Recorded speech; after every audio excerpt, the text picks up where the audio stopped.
What's going on, everybody? You know who it is. This is Austin, aka More Than an Agent, and this is the Real Estate Blueprint Podcast. Along here with my Dominicano hermano, Mr. John Soto. Soto, what's up, man? How's it going? How's it going, man? Good to see you. Good to see you and give these guests this value. I'm glad to see you again, buddy. 110%. Today's guest, very interesting story, as probably you were able to saw on our social media platforms. Went to the 10X conference down in Florida, which was an amazing experience just to be in the environment with a bunch of successful entrepreneurs that are doing all types of business. Obviously, this is a real estate podcast, so we're going to keep it real estate. But today's guest, we actually got a chance to meet at 10X Con. And today's guest, right? Airbnb. And I know we've been talking about it for a while, but today's guest is going to give us the ins and outs of his Airbnb business. He's currently in Arizona, currently in Phoenix, but he's managing all of his Airbnbs in a totally different state. So we're going to pull back the curtain on his processes and procedures. So for everybody that had the thought process that they had to do Airbnb in their backyard, we're about to dispel all of that. And one of the things that we really found impressive about our guest here, young cat too, young dude. He was already able to profit a little over 200, just under 250,000, just under a $250,000, just from his Airbnb business alone. Ladies and gentlemen, I'd like to introduce you to Dylan Clark. Dylan, what's up, man? Thanks for coming on the podcast. Hey, I'm happy to be here with you guys, man. Happy to share the knowledge. You know, meeting you guys at 10X was freaking awesome. I could just tell that we're on the same wavelength and love what you guys are doing about educating people on real estate and Airbnb. I mean, it's the best thing to be in right now. Overnight rentals, it's hot, money is good, the cash flow is good, and people they don't want to stay in hotels. You know what I mean? They want to have their own place. So I'm excited to talk about it. I want to get your reasons on why we're seeing that shift fundamentally. But to start off, obviously, you know, Airbnb is relatively new within, you know, I would say the past, 5 years or so, roughly. Yeah, it's the new Uber, right? Yeah. In theory, right? Just these sharing peer-to-peer platforms have been on the rise, tremendously. But obviously, we didn't start there. How'd you get started? Where did this all come from? Bring us through that. Yeah, so grew up in Arizona. I don't know if you guys know where Page, Arizona is at, small town. Wouldn't expect you to know. About 5 hours outside of Phoenix. I got into sales when I was 16, so young buck. I was actually going door to door. So for my door-to-door guys out there pounding doors, I feel you where you started. It helped me out a lot, though, because it gave me the ability to earn uncapped income. That's a big thing with a lot of young people that are starting off. They're trying to start off on a normal job and trying to make not normal money to be able to go invest. And it's just really hard for me. I started doing door to door. Man, I traveled the whole country, man, to Kentucky, to Illinois, to Tennessee, to Ohio, to Michigan. And I did that for about 2 or 3 years until I was able to start making, a high 6-figure income just by doing sales. And doing that for a while taught me, one, I was addicted to a lot of bad shit.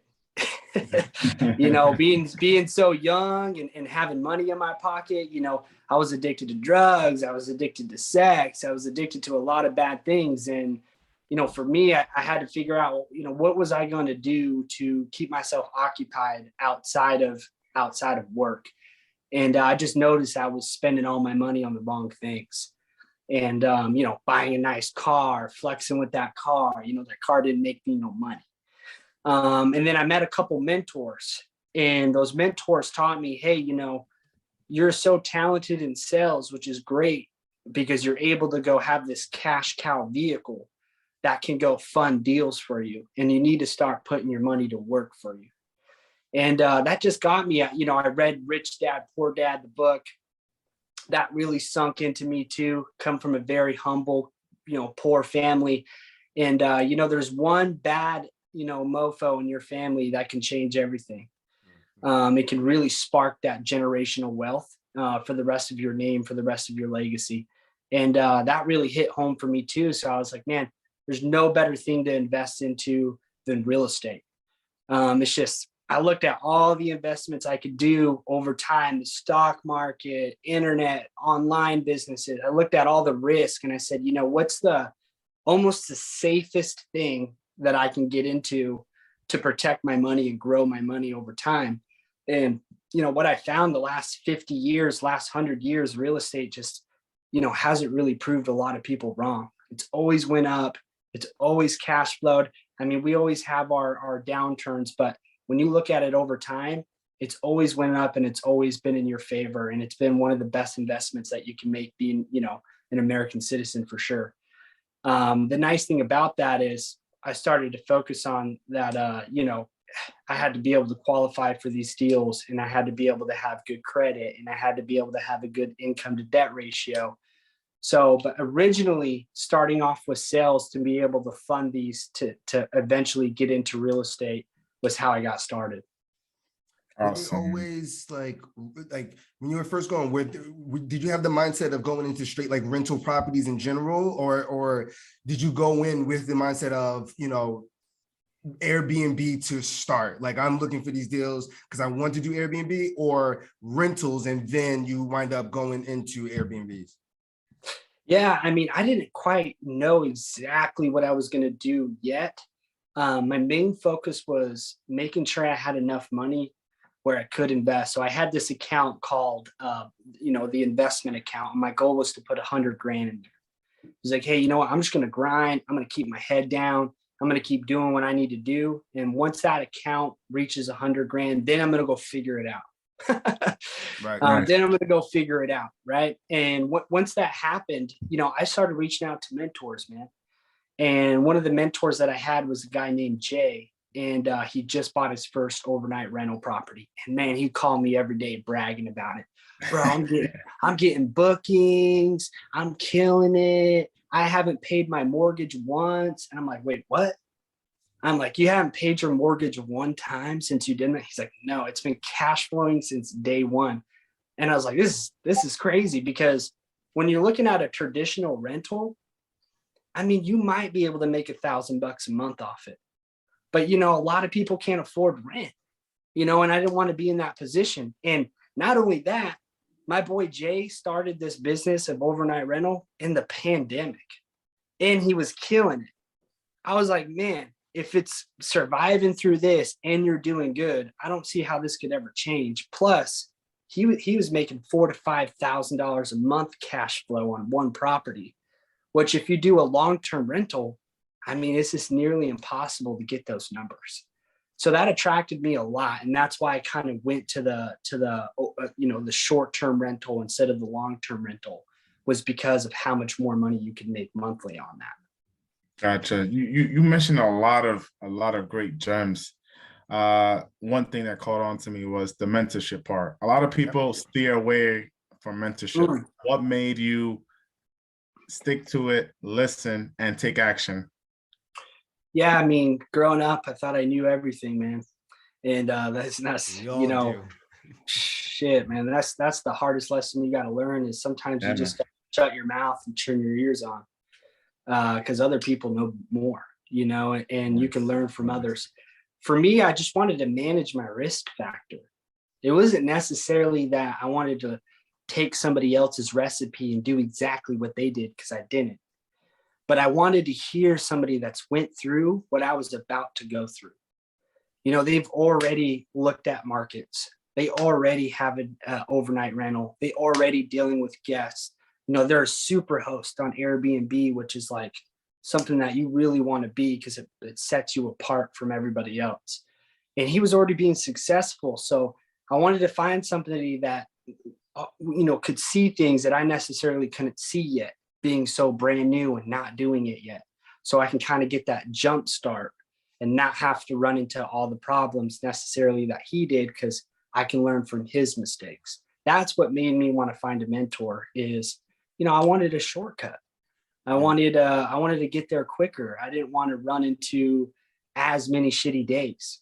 You know, obviously we're all going to have that, and you're still going to have, you know, your struggles, but I wanted it to be less, and the only thing I could think of is finding somebody that did it. What's your thoughts on, because a lot of people want to, like, they want to find a mentor, right? They want to find a mentor, but for whatever reason, between the idea of that desire to find a mentor and actually doing it, something always gets lost in translation, because for whatever reason, like, they just don't wind up producing the way that they like expected to.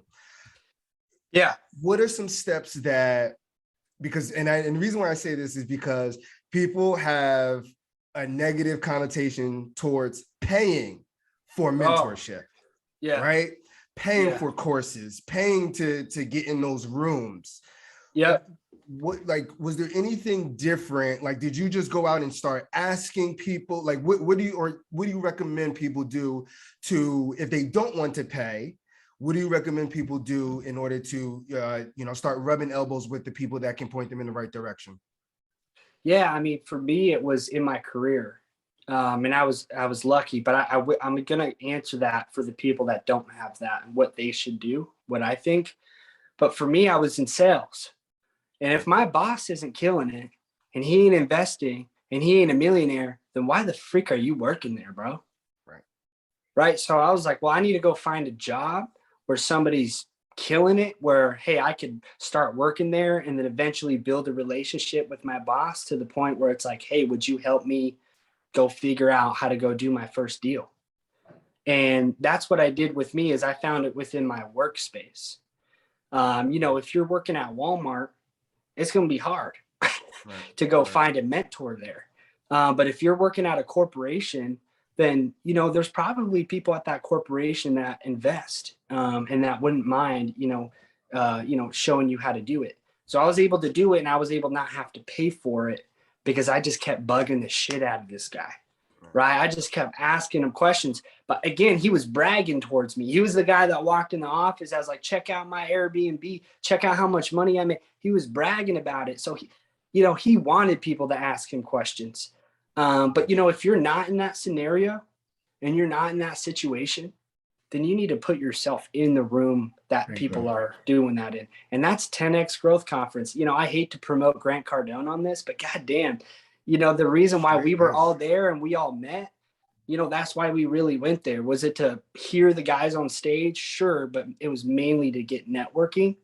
And we all paid for that ticket. If I didn't have the ability to have a mentor in my workspace that I could take advantage of, I'd have for sure paid for it.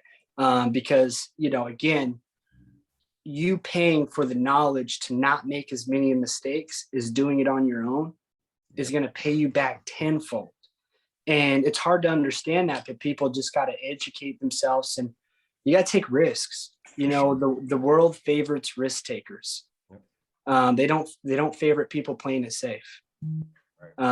So that's my advice on that is look at what you're doing in your job. And if there's somebody successful in your job that has investments, that's doing what you want to do, then you already have that connection because you work there.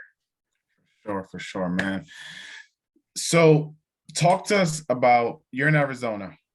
Yeah, in Arizona. Specifically to Tennessee. I know it sounds like for work you traveled most of the US, but what made you select Tennessee? Was it your mentor or was it your own research? Good question. So I did a ton of research, and a lot of people make the mistake going into rentals to do it in their backyard because they're afraid that they're not going to have somebody clean the property. They don't want to hire a cleaner. They're trying to cut corners. Who's going to manage it? Who's going to take care of it? They're just worried. They want to be hands-on. But the whole goal of real estate is to be hands-on, right? Is to have passive income where I don't have to worry about it and do it every day. So to me, where it was didn't matter. What mattered was, where am I going to make the most amount of money? And where has the best ROI? So looking at a market, I was looking for things that were year-round markets. That means that people go all year, 4 seasons, baby. You got markets where people only go to that market to ski, and that's it. Yeah. So it's dead in the summer. Or you go to markets where it's super cold, there ain't no ski hill, so it's dead in the winter. I wanted to pick a market that people were going year round, right? Because I don't want to be sitting there looking at my calendar on my Airbnb, sweating, thinking, man, I ain't getting no bookings. I have to kill it in the summer for this to work out. Oh man, I want bookings all year. I want to feel good all year. I want people staying at my place all year. And what that also does is it puts you in a really prime location. There's not a lot of locations that rent year round. In Tennessee, more importantly, Gatlinburg and Pigeon Forge. I mean, this was on the news 3 months ago that it was the #1 spot for 2021 for Airbnb. And I got in in 2019. So I was able to go see that and pick the right location. And it ended up being the #1 Airbnb location for return on your investment. But yeah, that's what was important to me. High occupancy, year-round market, pandemic free. Hey, what if we break down and the world shuts down again? I want to make sure I'm still making money. If I'm sitting in Scottsdale, my Airbnb ain't going to get rented out in a pandemic, But if I'm sitting in the mountains of the Smoky Mountains, it's still going to get rented out. It'll probably get rented out more. Yeah, because people want to go stay in their own cabin away from everybody. Mm-hmm. And go ahead. I was just gonna say I love that because, like, even in the link that you sent, I'm over here trying to pronounce the city in Tennessee, right? Like, and we're so familiar with the, I got an Airbnb in, where we stay at, Hollywood, Florida, right? Like the where seasonality, we think that, it has to be such a vacation-y on the beach and so on and so forth. Like, yeah. It's just so interesting that you happen to pick this particular city, where demographically, I feel like a lot of people are just looking at the big name cities or like the flashy cities to go get their Airbnb, and you just, got a cabin in the woods in a great location. Yeah. What I did to know that this was good was traffic.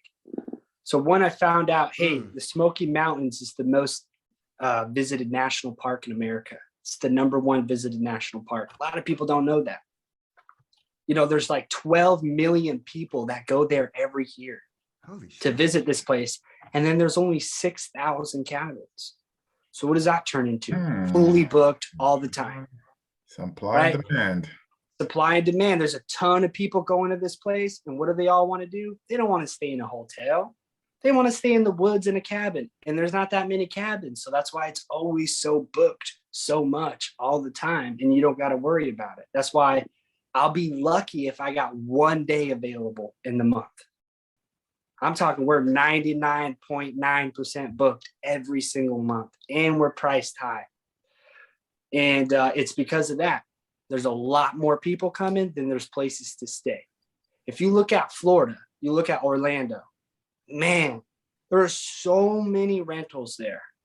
It's crazy. That's why they're all not full. There's too many.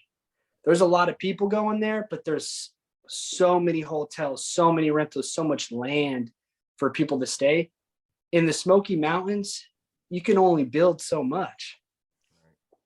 So there's just not a lot of inventory, but there's a lot of traffic. Another thing is, Tennessee's in a state where it's surrounded by, you got a lot of the Midwest there, where you don't have to take an airplane to go on vacation.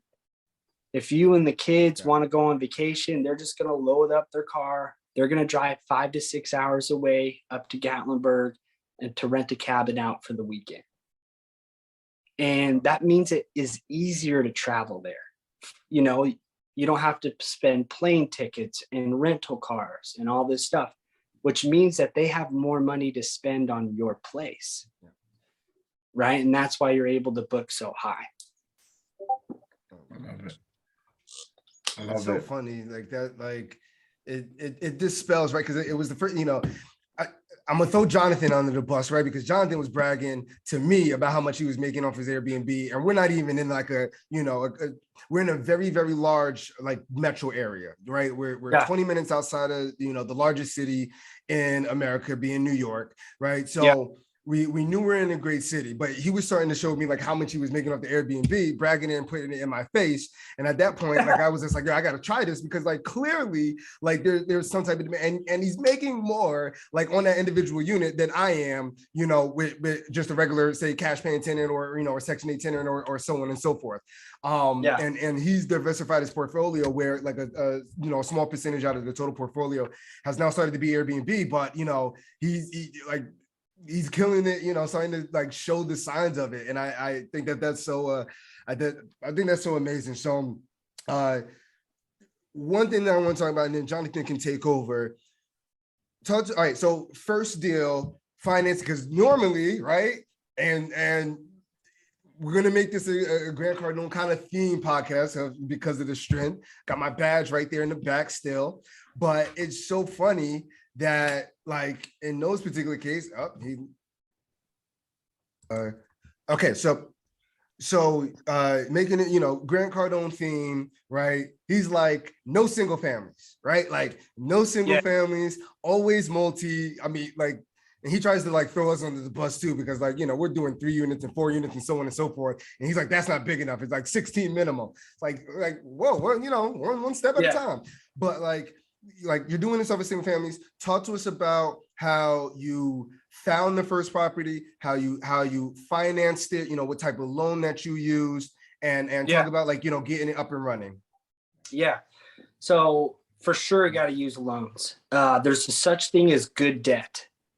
Okay. And that means it's cash flowing debt. The fact that you can buy a $500,000 property, for $50,000 to $70,000 down, really, you got 500 grand that you just paid, 50 to 60 grand down for. And in an appreciating market, you're going to get the upside of 500 grand, not 60 grand. Mm-hmm. So I like loans. I like using loans to cash flow it. But what I did was I wanted to make sure I was putting as least money down as possible. Right. So I can get the biggest ROI. I don't care about really the interest rate. I don't care about the loan that much, because over time I'm banking on equity. And my main important thing to me was cash flow. I need to make sure that this property is going to cash flow. I'm never going to be upside down on it. So what I did was I went and found properties that were fully furnished. They already had everything in them. This saves you so much money, right? You go buy a property and you go put down the loan money. Then you got to go spend 50 to 60 grand just to make it badass. Right. Or if you only put 20 in there, well, you're going to have some beds, a TV stand, and a flat screen. Like that's cool and all, but I want to make my property stand out where 1, they're always going to be booked, and 2, I can charge more than the other guy. So I wanted to find places that were fully furnished. They already had the pool table. They already had the game room. It already had the dishes. It already had the couch, the TV, the hot tub. I mean, my first property, we bought it and me and my wife didn't even look at it. We didn't even go inside. We didn't fly down there, nothing. It was a new build. Everything in it was brand new. We got pictures sent to us. We knew it had a game room. We knew it had a badass view. I just got a booking right now. And we knew. I'm not even That's playing. The Real Estate Blueprint podcast right there. Yep. And we knew that, hey, all we got to do is come up with the down payment. And right away, we could start renting it out because it's already ready. It's already set up. How much was the purchase price? The purchase price was 430 grand. Nice. And did you do like FHA, conventional? So this is 2019, by the way. Woo. Oh, good purchase price. So we did a conventional loan, and we did a conventional loan, and we were able to put down 15%. And we bought it as the second home, because at the time, a second home you could rent it out right away. You didn't have to live in it. when you're buying a single family, a 5% down home that you live in, you have to have the intent to live there for a year. And we didn't want that. We wanted to rent it out right away. Right. So what we did is we bought it as a second home, which gave us, we didn't have to put down 20%, which saved us money. We were able to get in at a lower point. But what's nice is I think the down payment at the end of the day was about 60 grand down to buy the property. I got them to cover the closing cost, where, I got them to waive, fix up some of the things that for the plumbing, etc. But within the first year, I was able to make 100% of my money back. Nice. And I was able to get 100% ROI, which is really hard to do because, again, people are having to buy couches and pool tables. If I would have had to spend 60 or 70 grand into furnishing it on top of the down payment, I'd have been like 120, 130 grand into this place. And it took me at least 2 years to make my money back. But instead of that, I went and found a turnkey property is what they call it. And, I was able to cash flow it right away. And the market just boomed the year I bought it. Because, obviously COVID happened 2020, everybody wanted to stay there. So I thought it was going to go do 80 grand gross in a year. And on one property, was doing 120, 130 grand gross in a year, which the take home on that was up to, $60,000 to $70,000 take home. So that's after paying the mortgage. That's after paying the cleaners. That's after paying the maintenance man. It's after paying everything out the door, all the utilities, to be able to go get, 60, 70 grand back on a single property, which is phenomenal. But yeah, awesome. I used conventional loan at first. Gotcha. Nice. Let's get into the details. So you mentioned a few things. So it was a new construction and fully furnished. Is that normal for cabins in that area? Or it's not normal. Yeah. Over So here. You're like, how the hell did you get that? Right. Well, in this area, there's no one that lives there. Every single cabin out there is a rental property because they make so much money. So what happened was there's a crazy fire in 2016 in this market. And a lot of cabins burnt down, and then, cabins were getting rebuilt from insurance money. So they didn't care, right? So they just replaced everything inside the cabins. They're brand new. And the pandemic hit. So a lot of people are selling their places because they are worried rents were going to go down. And we were able to go snatch up a lot of good deals like that. They're brand new because they were just rebuilt from a fire, and people wanted to exit that market because pandemic. And I was trying to get in, and, we were able to go get new properties with all new furnishings with, a good market price at the time. Nice. Today, that same property, I just got an appraisal on it, is worth $830,000. And I bought it for $430.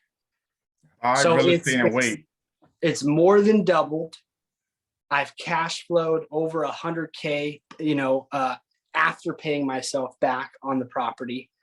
And, I've owned it for 3 years. So talk about a home run on a overnight rental, which was great. And, I just bought one recently, and it was, how do I go do that same thing in today's market? So let's get into the details of the Airbnb. How are you managing the guests? Do you have a management company? What's your cleaning people like? If there's any issues, repairs, talk to us about day-to-day life on the running at Airbnb from a distance. So first thing I'll say is if you're getting a loan on a property and you got to pay the loan, you got to do all the expenses, you can't really afford a property manager. They're going to eat all your profit. And with Airbnb, it's really easy to manage these properties. It's not hard. It takes you a little legwork in the beginning, but after that, it's pretty much on autopilot. Luckily for me, I cleaned up my act and I got a wife. And, I said, hey, she was in the hospitality business, and she did hotels for Marriott. She was a general manager for a Marriott for 5 years. Perfect. What an amazing combo. I mean, my goodness. Yeah. Sales, Right? sales with the management piece of it. I mean, that's like, Yeah. yes. So I was like, hey, I need you to manage all these. Because, I could do it on my own, but, I'm trying to, keep growing the business and you kind of manage it. And she loves doing it, so she takes care of the customer when they check in, when they check out. She takes care if they have an issue, if anything happens. And I mean, we put our people first, because you look at Airbnb and, we're booking, 300 plus nights on a single property. And we have, a 5-star rating. And it's really hard to make sure every single guest is happy. Because let me tell you, the cleaners, they mess up. They might forget to clean the hot tub. There might be a bunch of hair in the sink. We had one guy take a shit in our hot tub and left it there. We had people completely destroy our place. I mean, we had guests where they couldn't check in because the key fob on the door was dead. They're sitting there at nighttime.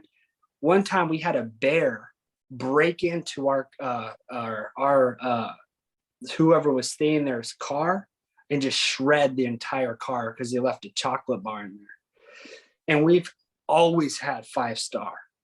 And it's because, with her, she's been really good with, if something happens, she's not just going to, let me tell you, we haven't refunded one person their stay. Never give all the money back. But what you do is you take them all out for breakfast that next morning. Hey, I'm sorry that the hot tub was dirty. Let me accommodate your whole family. We're going to take you out to my favorite breakfast spot. Here's the address. Don't even worry about the payment. Just walk in and say Dylan sent you. And they feel, all of a sudden, they feel taken care of. They feel like, hey, man, these guys got our back. So even if something bad did happen in their stay, we've made sure that we've made up for it. Like the people that go stay at Christmas time, we buy Christmas gifts and wrap them and put their kids' names on it, bro. So when they check in, they have no idea. And the kids are like, whoa, we got presents. It's like, what Airbnb guest hooked your kids up for Christmas with presents? Right. If we got a guest staying and we know it's a couple, we're going to have a bottle of wine with some rose petals laid out for them. They don't need to ask. We're just automatically going to over deliver for them. And so when something does go wrong or bad, they go, man, these guys are so cool. They're so nice. They went over and beyond. So even though that the AC wasn't working quite great, or the hot tub was a little dirty or whatever, they fixed it right away. But they also, our experience was amazing. So we're just going to kind of forget about that. And we're just going to give these guys a 5-star. I love it. Love it. So for the Christmas presents and the other stuff, are you paying someone to deliver that, or is your wife local, or? So what's really key is having a good cleaner with Airbnb. I mean, especially for me, I'm thousands of miles away from my properties. So, you got to find somebody that's good at cleaning and that's actually going to take care of your property. And it takes a lot of interviews. You got to interview a lot of different people to make sure they're the right fit. We fired a lot of different cleaners and we went through a lot of different cleaners. But now we found the right ones and they do a phenomenal job. And how we manage that is we make them take pictures of the entire property before they clean. And then we make them take pictures of the entire property when they're done. So now there ain't never a hot tub dirty.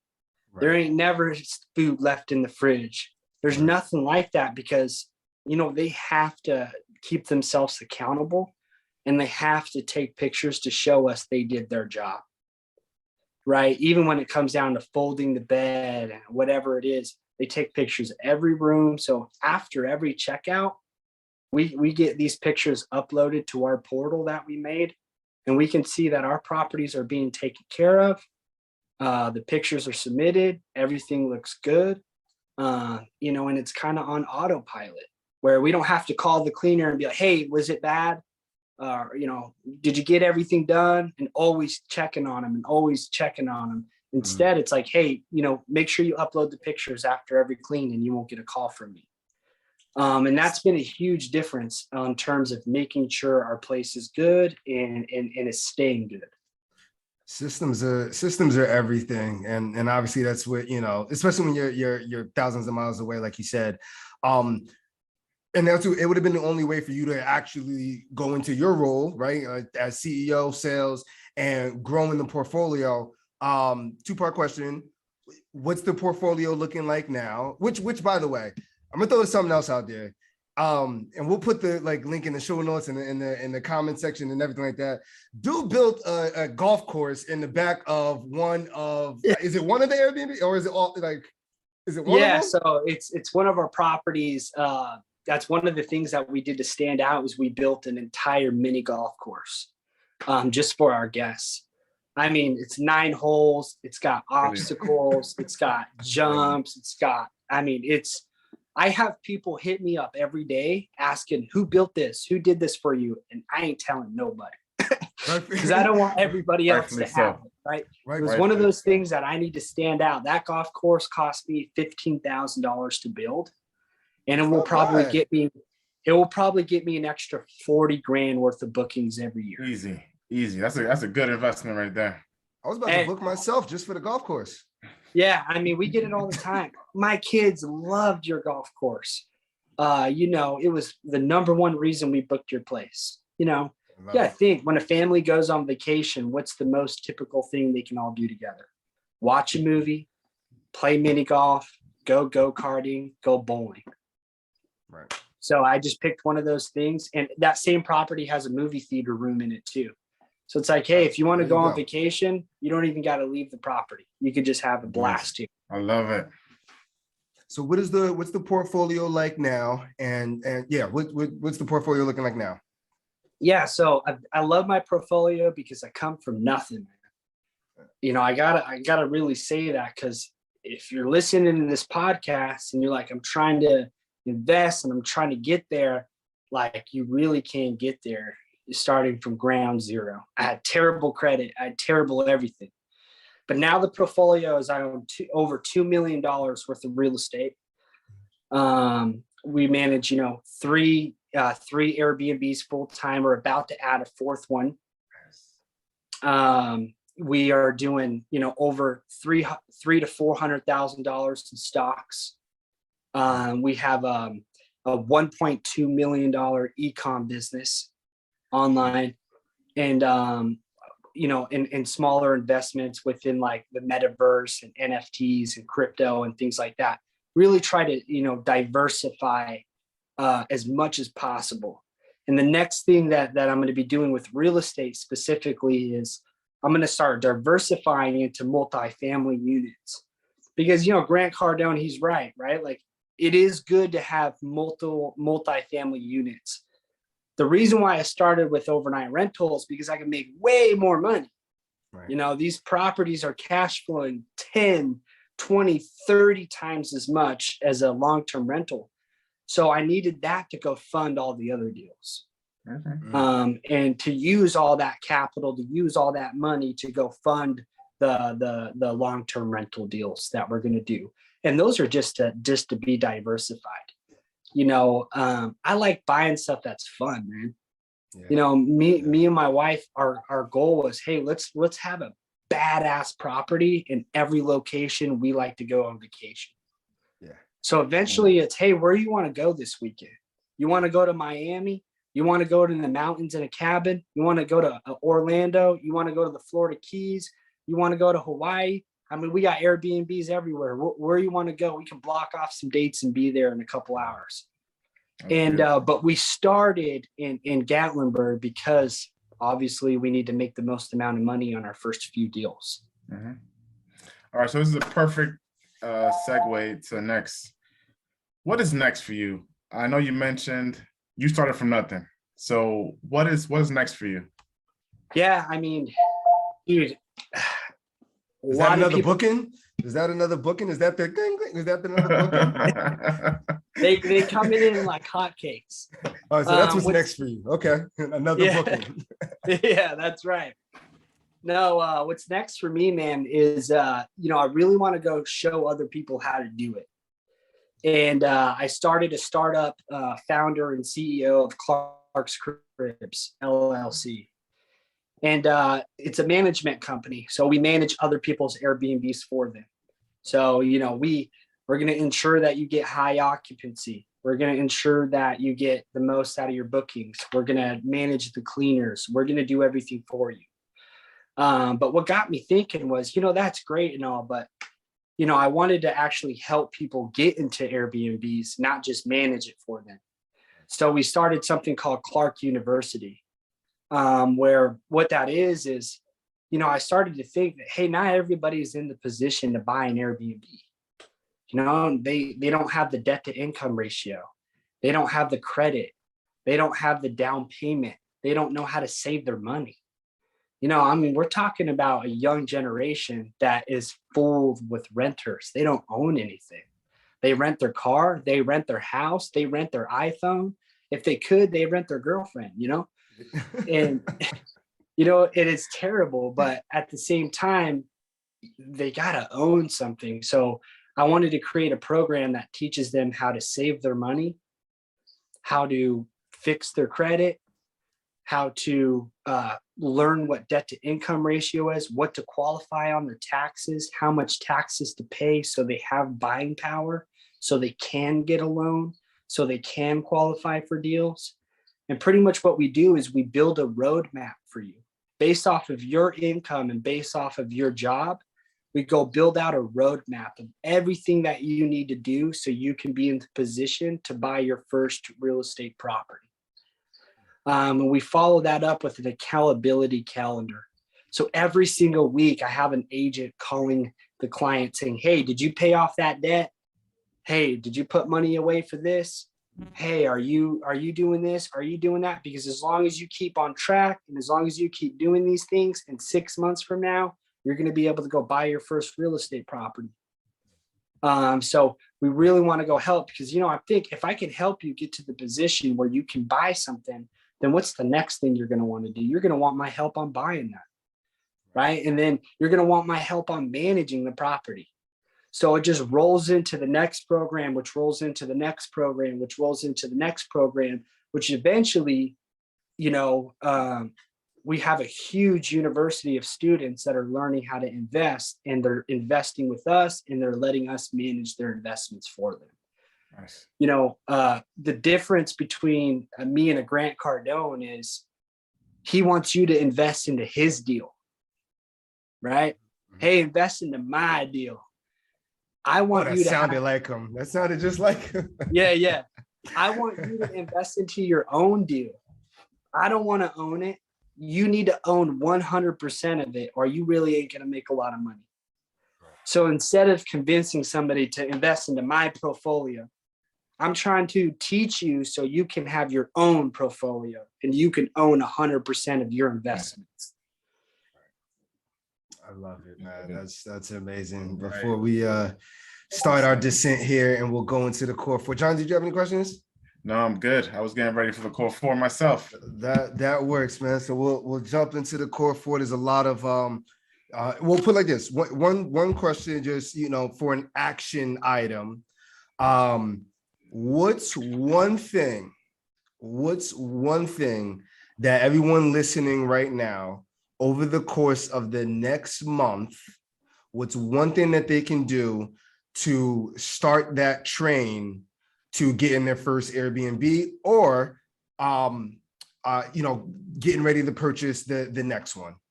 Yeah. The best thing that you can do right now is get pre-qualified. Yeah. And that means that you have talked to a lender and they say, hey, you can borrow up to 600 grand right now. Right. You need to get pre-qualified because if you do find a deal and you're looking for deals, if you find one, the good deals only last 24 hours. Yep. Right. And the good deals go so quick, where if you don't have everything in line, then you ain't even gonna be able to even try to get it. Right. Because you can't put in an offer on a property unless you're already a pre-qualified buyer. They're not going to take you serious. They're not even going to let you put in your offer because it's a waste of time. Oh, you want this property? Okay. But then you don't have the money. You have to have a pre-qualified letter ready to go, locked and loaded. That way, when you do find a deal, you can pull the trigger on it. You can get it under contract, and you can be the first one on it right away, and you're not waiting to talk to your lender, and then it's gone. What's interesting? You've been talking about everything that you've done, right? Is off the ownership end, right? And I promise this one will be the last question, but this one just popped up. Everything that you've been talking about has been ownership of it, right? What's your thoughts on Airbnb arbitrage? Because there are a lot of people that are just leasing out, just finding the next rental. I'm against it personally, but like, what's your thoughts on that? Would you ever step into that particular realm? With the, renting the place out and then turning it into an Airbnb, it's difficult because one, there's 3 hurdles you got to go through. Why isn't the owner of that property going to do it himself?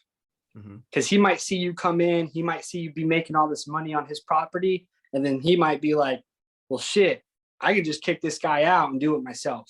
So one, you have that on your back all the time. And I like to be in full control. You talk about the richest men in the world, they're in full control of their business. They don't let anybody else come in and tell them what to do, or they can't get shit done. Right. Number 2, it's more of a risk. If you're buying a place and you're renting it, you got to go get it furnished, and you got to go get all this furniture, and you got to go. On his way. I'll get her. Huh? Sorry, no, continue. You got to go get all this furniture, and if this guy kicks you out, or he says, terminates your lease, or something happens, now you got to figure out what to do with all this furniture, and it's a headache. You know what I mean? For me, I think it can work in the right markets with the right landlords. Yeah. And you got to have a very clear agreement. Hey, man, you can't kick me out. You have to, and they got to make sure that you're going to use it for an overnight rental. If you're hiding that, then you're really taking a risk. For me, I'd just rather own 100% of it. That way, if it doesn't rent out, I could flip it. I could sell the property. I can do a lot more things with it because it's mine. If it stops renting on Airbnb, I can turn it into a long-term rental. Right. There's a lot of extra strategies that I have that somebody that doesn't own the property, they don't have any of those. That's awesome, man. So me and Jonathan will rapid fire this for our core 4. The 4 questions that we ask each and every guest on the Real Estate Let's go. Blueprint podcast. Question number 1, what is your favorite aspect about real estate / Airbnb? My favorite aspect is it's passive income. And you're making money while you're sleeping. You're making money while you're doing a podcast. It's amazing. The next thing I love about it, especially for overnight rentals, is you get to give somebody a magical experience. I've had people propose in my properties. I've had people get married at my properties. All those things which have just made me feel good at the end of the day, that I can create something that makes you have a magical Christmas or Thanksgiving or a family memory that you'll remember it forever. And, you don't feel like, oh, I spent all this money on this place. You're just so happy that you had that experience. Nice. Right. That's what I love about real estate. All right. Question number 2. What is your favorite business or personal development book? I'm going to say Psychology of Sales by Brian Tracy. Okay. Man, that made me a lot of money.